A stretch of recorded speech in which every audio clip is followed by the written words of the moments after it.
बेटे के आने पर तू हलवाई बिठाता है और नबी पाक के नाम की लाइटें लगी हों तो तू परेशान होता है। हमसे कभी पूछ, तुझे बताएं बस नहीं चलता, वरना ताड़े तोड़ के छतों पे लगा दे। बस नहीं चलता, फरिश्तों को भी कहें आओ हमारे साथ शामिल हो जाओ, आमद मुस्तफा मरहबा मरहबा का नारा लगाना है। हमारा बस नहीं चलता, वरना दुनिया की सारी नेमतें बिछा दे और लोगों को बतलाएं कि असल तो खुशी मनाने का दिन ही आज है जब अल्लाह ने हमें अपना प्यारा रसूल अता फरमाया है।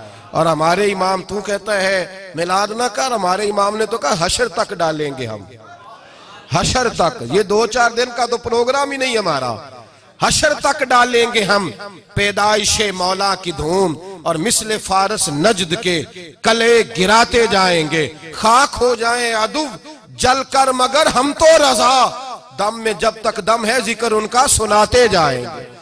हमारा तो 1-2 दिन का प्रोग्राम ही नहीं। और फिर सुनो कितनी बड़ी नेमत है। हजरत अब्बास से किसी ने कहा था अल्लाह की सबसे बड़ी नेमत, तो बुखारी उठाना, फरमाने लगे मुहम्मदुन नेमतुल्लाह। बुखारी है बुखारी, फरमाया मुहम्मद अल्लाह की सबसे बड़ी नेमत है, सल्लल्लाहु, ये सबसे बड़ी नेमत है। कुछ कर तो सही ना यार।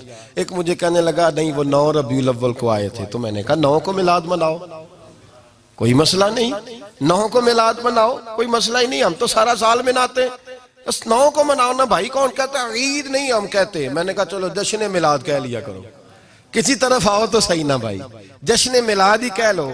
ये कह लो तुमने खुशी मनानी है तो महफिल मिलाद कह लो ना, ईद कहो, ईदे 2 ही है। मैंने कहा नहीं वो भी तेरी गलती है, मेरे नबी ने कहा हर जुमा मेरी उम्मत की ईद है।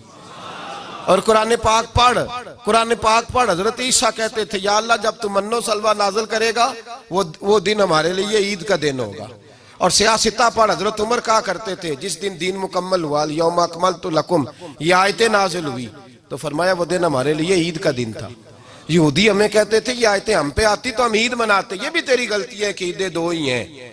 रब जब भी किसी को दीद कराए वो ईद का ही दिन होता है, वो ईद का ही दिन होता है भाई। हमारे लिए सबसे बड़ी ईद ये है, इसलिए कि बाकी ईदें इसी ईद का सदका है सल्लल्लाहु ताला अलैहि। तो ईद मिलादुन नबी पे इजहार मुसर्रत करना, खुशी का इजहार करना, खुशी का इजहार करना, ये तो ईमानी तकाजा है, ये तो रूह का तकाजा है, ये तो अंदर उछलता है। शरीयत जितनी हमें इजाजत देती है उतना हम करते हैं। और कोई मिलाद की महफिल में कोई ऐसा काम नहीं होता जो शरीयत से टकराता हो। पहले क्या होता है तिलावत, मने है कुरान पढ़ना, दूसरा क्या होता है इतना दर्जा है नात का। अब तो ना नात पढ़ने वाले रहे ना सुनने वाले रहे, दोनों में ही कमी है। और मैं अक्सर कहता हूं नात पढ़ना इतना कमाल नहीं जितना सुनना कमाल है। सुनने वाला कोई होना चाहिए, नात सुनना ज्यादा माना रखती है। उसकी वजह यह है कि नात पढ़ना सहाबा की सुन्नत है और सुनना मोहम्मद मुस्तफा की सुन्नत है। और सुनने वाले का दर्जा, हाँ तेरा दर्जा ज्यादा है अगर तू समझे तो। और इतना बड़ा दर्जा कि हजरत एहसान बिन साबित नात पढ़े तो नबी पाक अपनी चादर मिंबर पे बिछाए और वो मैं नीचे ना पढ़, इधर मेरे मिंबर पे बैठ के पढ़। ये कोई मामूली बात है? रसूलुल्लाह की नात सुनना, बलगल उलाबे कमाल ही कशफत दुजाबे जमाल ही हसनत जमीयो। शेख सादी कहते हैं 3 फिक्रे लिखे तो चौथा होता ही नहीं था, मैं सो गया, बड़ा परेशान था कि चौथा फिक्रा नहीं बन रहा। बलगल उलाबे कमाल ही कशफत दुजाबे हसनत जमीयो, चौथा लिखा नहीं जाता था। नींद आ गई, मेरी आंख लगी तो महबूब का दीदार हुआ। हुजूर ने फरमाया परेशान पड़े हो? मैंने कहा महबूबा 3 लिखे हैं, चौथा बन ही नहीं रहा। तो हुजूर ने फरमाया चल सुना ना मुझे, ये छोटा नात पढ़ना कोई छोटा काम है? ये तो हमने खाता ही गलत लोगों को दे दिया है, वो तो इस काबिल ही नहीं थे कि नात सुनी जाती। बलगल उलाबे, शेख सादी कहते हैं मैं सुनाने लगा और मुस्तफा सुनने लगे। बलगल उलाबे कमाल ही कशफत दुजाबे जमाल ही हसनत जमीयो खिसाल ही। तो हुजूर ने फरमाया चल सादी कह दे सल्लू अलैहि वालैहि, कह दे सल्लू अलैहि वालैहि। फरमाते मैं कहता जाता था और मुस्तफा मुस्कुराते जाते थे। कुछ छोटा दर्जा है नात? नात तो ईमान है, नात तो ताकत है, नात तो तेरी रूह को बेदार करती है। पर शर्त है नात हो, शर्त है, शर्त ये तकाजा है मैं नात हो, वो ना हो कि नात पढ़े ना मेरे हज़रत साहब फरमाते हैं नात का मकसद है जब बंदा नात पढ़े तो उसका दिल नबी पाक के गुम्बद की तरफ जाए, जब नात सुने तो उसकी तवज्जो रसूल पाक की जानिब जाए। ये ना हो कि नात सुने तो तवज्जो गाने की जानिब जाए। ये ना हो कि नात हो रही हो तो लोग कहें, और मेरे कान में लोग कह देते, आप यकीन करें महफिल में बैठे लोग कहते फलाने गाने की तर्ज पे लांदा जी, तो किधर गया ध्यान उसका? तो ये नात तूने पढ़ी है, तूने नात सुनी नहीं आज तक। हाँ, अगर नात पढ़नी हो तो अल्लामा इकबाल की लिखी हुई पढ़ा कर, अगर नात पढ़नी हो तो शेख सादी की लिखी पढ़ा कर, अगर नात पढ़नी हो तो हजरत हसन बिन साबित की लिखी पढ़ा कर। और अगर तेरा दिल करे कि नात भी हो, जज्बात भी हो, हुस्न भी हो, इल्म भी हो, अमल भी हो, कुरान भी हो, हदीस भी हो, तो फिर इमाम मोहम्मद रजा फाजिल बरेलवी की पढ़ा कर, फिर आला हजरत की पढ़ा कर। तुझे पता चले चमक तुझसे पाते हैं सब पाने वाले, मेरा दिल भी चमका दे चमकाने वाले। आला हजरत कहने लगे या रसूलल्लाह मेरी सिफारिश ना करो, डर लगता है, डर लगता है, क़यामत की रात बड़ी गहरी है, सिफारिश ना करो, इस तरह करो मेरा बाजू पकड़ो और जन्नत तक पहुंचा के आओ, मेरा बाजू पकड़ो और जन्नत तक। कहते मैं मुजरिम हूं आका मुझे साथ ले लो। सोने ना डर लगता है। वो बच्चा कहता मैंने नहीं बाहर जाना, अंधेरी रात है, अब्बा जी नाल चलो।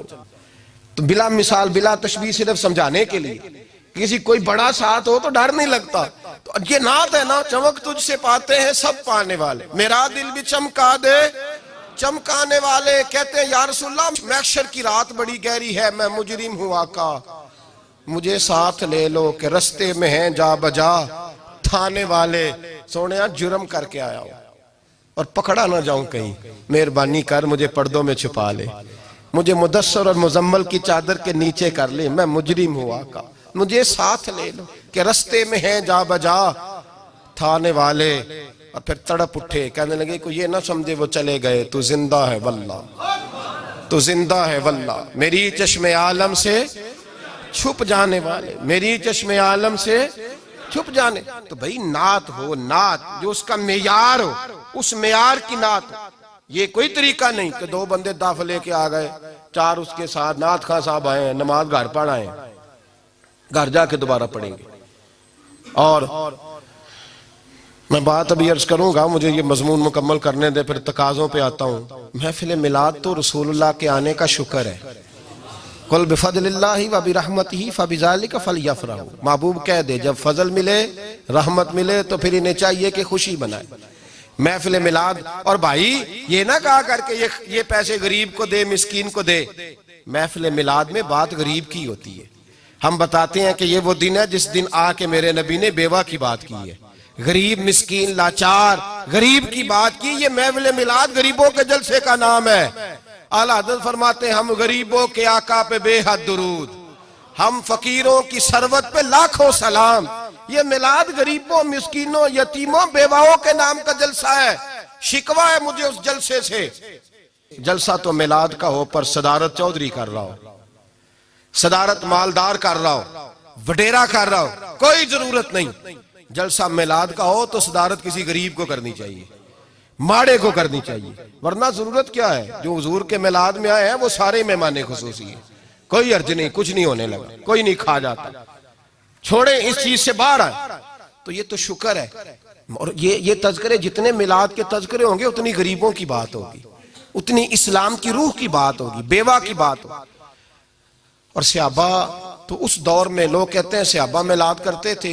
मैंने कहा चलो तुम्हें समझ तो नहीं आनी पर समझा देता हूं। सहाबा तो उस वक्त करते थे जब करना था ही बड़ा मुश्किल, अब तो मुश्किल नहीं ना।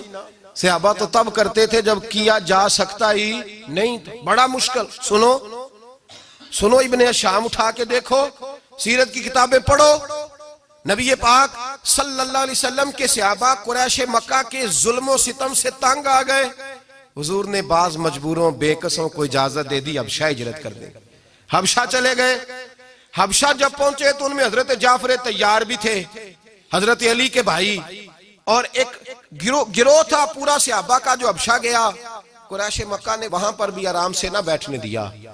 पीछे से कुछ सरदार गए, जाके छेड़ा, कहा ये हमारे भागे हुए गुलाम है, हमारे बुतों को बुरा कहते हैं, नया दीन इन्होंने अख्स कर लिया है, हमारे हवाले कर दो।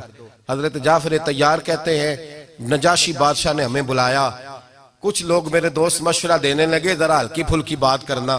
कहते मैंने कहा मैं हल्की क्यों करूं, मैं तो खुल के करूंगा, खुल के मुस्तफा के तज़किरे हशर तक डालेंगे हम, हशर तक प्रोग्राम बताया, हशर तक डालेंगे हम। पैदाइशे मौला की धूम, दम में जब तक दम है जिक्र उनका सुनाते जाएंगे।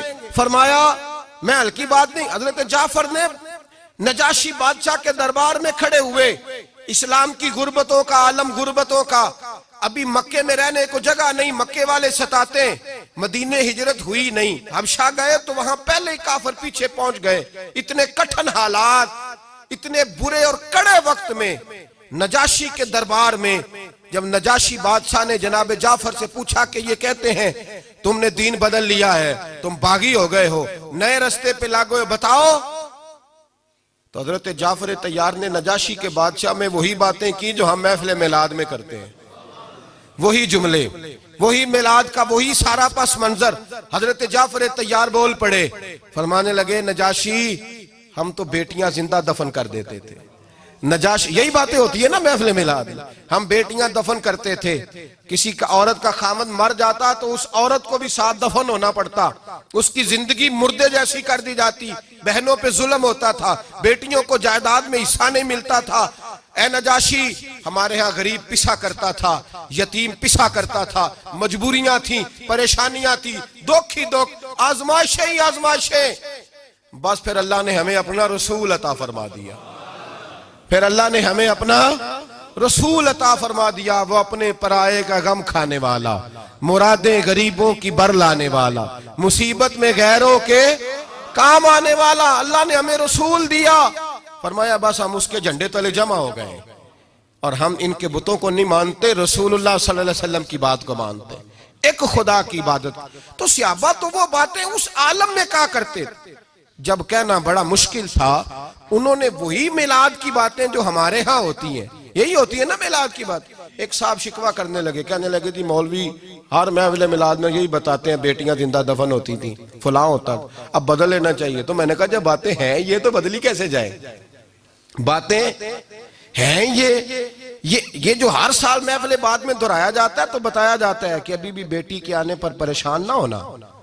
और बेटी तो अब भी दफन होती है ना कई कई रंग में, कोई जायदाद के नीचे दब जाती है, कोई सास ससुर के जुल्म के नीचे दब जाती है, कोई जेवर के बोझ में दब जाती है, कोई जहेज के मुतालबे में। तो बेटियां तो दफन हो रही हैं अभी भी, इसलिए हम मिलाद ज्यादा मनाते हैं ताकि बेटियां आजाद हो जाएं।